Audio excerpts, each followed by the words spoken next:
आज आपण बोलणार आहोत पार्टनरशिप फर्म मध्ये जे वेगवेगळे पार्टनर असतात त्यांच्याबरोबर आपली पार्टनरशिप कशी टिकेल का टिकणार नाही, का लवकर ती फर्म बंद होईल पार्टनरशिपची भांडणं होऊन, का ती दीर्घकाळ जाऊन त्यात बरंच ऐश्वर्य निर्माण होईल. तर जनरल कुंडलीत आपण सप्तम स्थान बघतो पार्टनरशिपसाठी. त्याच्यावरनं लाभस्थानाशी काय संबंध आहे, त्या पार्टनरचं सप्तम स्थान बसतो, मग लाभस्थान बघतो आणि मग वेगवेगळ्या गोष्टी आपण बऱ्याच डिटेलमध्ये बघतो. पण एवढं सगळं करण्यापेक्षा पराशरजींनी आपल्याला नक्षत्रावरनं पार्टनरशिप कशी बघायची आणि कसं ते टिकेल हे खूप सोप्या शब्दात सांगितलेलं आहे. प्रत्येक नक्षत्राचं ना एक झाड असतं आणि तसेच त्याचा एक प्राणी पण असतो. तर या नक्षत्रांवरनं आज आपण बघूया पार्टनरशिप कशी टिकेल किंवा कोणाबरोबर पार्टनरशिप करू नये आणि कोणाबरोबर करणं जास्त योग्य राहील. तर जन्म नक्षत्र जे असतं तुमच्या कुंडलीत बघा, जन्म नक्षत्र असतं त्यात ताराचक्र लिहिलेलं असतं. ताराचक्र. तर जन्म नक्षत्राच्या पुढचं नक्षत्र असतं संपत नक्षत्र. संपत म्हणजे धन देणारं नक्षत्र.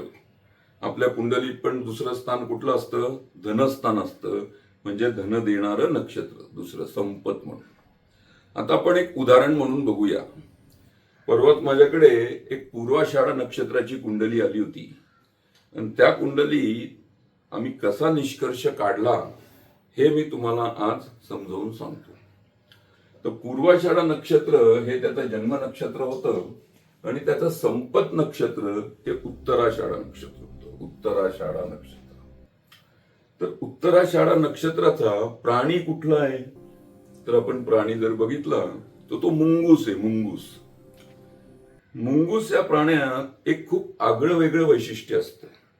म्हणजे ते सिंहात पण नाही मिळणार, हत्तीत पण नाही मिळणार, पण मुंगूस मध्ये मिळेल. मुंगूस या प्राण्याला कुठल्याही विषाचा म्हणजे सर्पाच्या विषाचा कुठलाही परिणाम त्याच्यावर होत नाही. म्हणून मुंगूस आणि सर्प हे नेहमी दुश्मन असतात. वेगवेगळ्या दुश्मन असतात.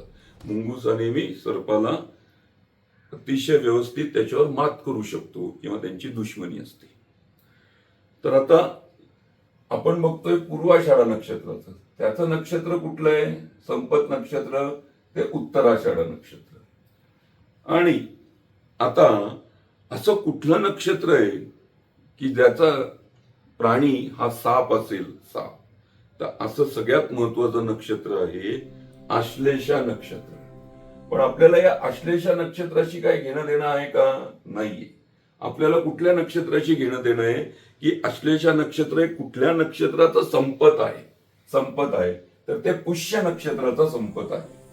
तर पूर्वाषाढा नक्षत्रवाल्यांनी जर पुष्य नक्षत्रवाल्यांची जर केली पार्टनरशिप तर ती टिकेल का? तर ती कधीच टिकणार नाही. कारण की दोघांची संपत नक्षत्र हे एकमेकांचे शत्रू आहेत. तर एवढा सोपा जरी प्रत्येक नक्षत्राचं आपण बघितलं, कुठलं वनस्पती असतं किंवा कुठले काय असतं, त्यावरनं आपल्याला खूप चांगल्या प्रमाणे पार्टनरशिपचे गुण दिसू शकतील. आता यातला दुसरा पण एक अर्थ जर आपण बघितला की पूर्वाषाढा नक्षत्राचं संपत नक्षत्र कुठलं आहे? उत्तराषाढा नक्षत्र. याचं आपण ऑलरेडी बघितलंय मुंगूस. तर मुंगूस मध्ये काय कारकत्व असतात की सर्पाचं विष हे त्याच्यावर कुठल्याही प्रकारे कुठलाही परिणाम करू शकत नाही. सर्पाचं विष जर आपण प्रॅक्टिकल मध्ये बघितलं तर आपल्यावर जे टीकाकार असतात, ते जे आपल्यावर क्रिटिसाइज करतात किंवा आपल्यावर विचित्र विरोधक असतात किंवा टीकाकार असतात, त्यांनी जर आपल्यावर टीका केली तर त्याचा कुठलाही परिणाम ज्याच्यावर होणार नाही. किंवा दोन पार्टनरनी एकमेकांना बोललं तर एखादा पार्टनर एकदम चिडून जाईल. न चिडता जो सगळं सहन करेल एकमेकांचं, तशाच लोकांशी त्यांनी पार्टनरशिप केली. स्वतः पण पूर्वाषाढा नक्षत्रांची जी लोक असतात त्यांच्यात हा एक खूप मोठा गुण असतो की ते विरोधक जे आपल्यावर टीका करतात त्याच्यावर पूर्ण दुर्लक्ष करतात आणि स्वतःचं काम सहनशीलतेने करत करत जातात आणि सगळ्यात मोठी शेवटी खूप मोठं यश मिळवतात. त्यामुळे त्यांनी एक दक्षता बाळगावी की जी लोक लगेच चिडून जातील किंवा आपण त्यांच्यावर काही बोललो तर ते ऐकणार नाही किंवा त्यांना राग येईल, अशा लोकांची शक्यतो त्यांनी पार्टनरशिप टाळावी.